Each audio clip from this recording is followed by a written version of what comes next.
बोलिए संत शिरोमणि गुरु घासीदास बाबा की जय। छत्तीसगढ़ महतारी की जय।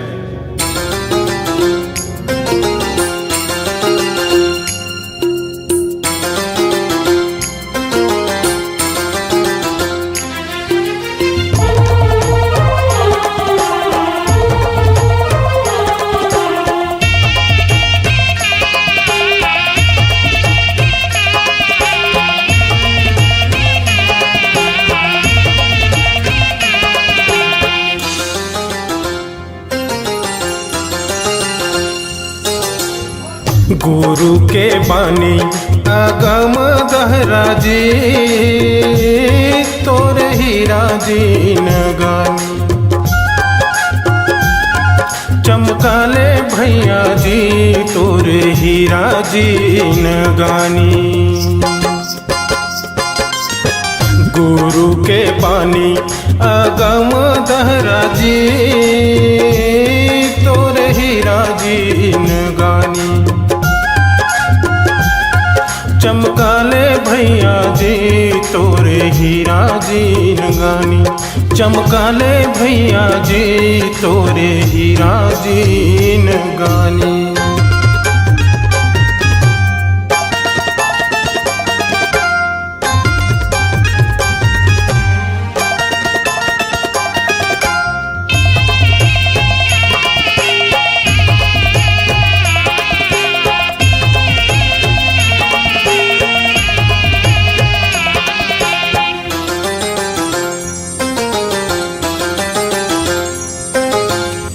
नामायन गंगा नहाले संगीरे,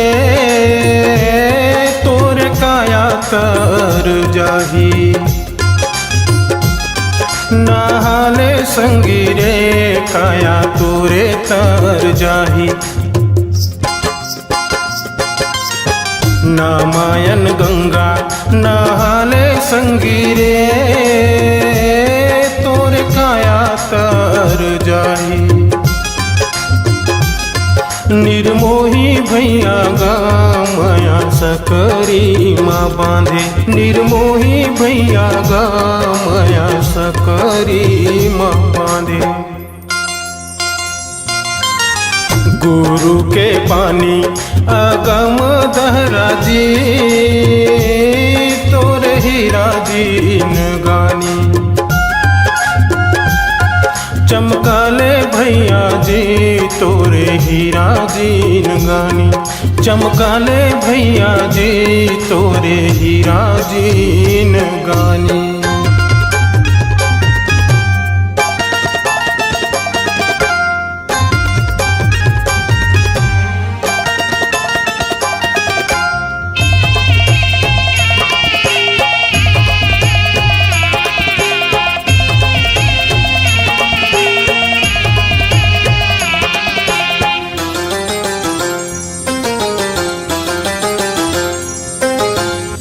पिंजरा के मैना सतनाम बोलेगा, माया सकरी माँ बांधे। निर्मोही भैया गा माया सकरी माँ बांधे। पिंजरा के मैना सतनाम बोलेगा, माया सकरी माँ बांधे।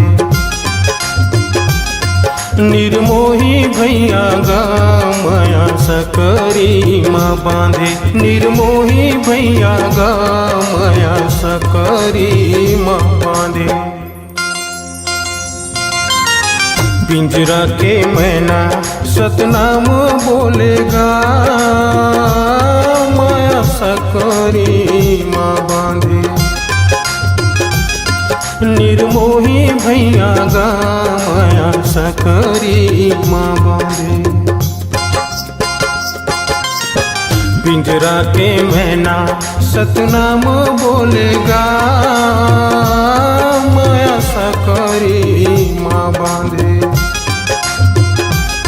निर्मोही भैया गा माया सकरी माँ बांधे।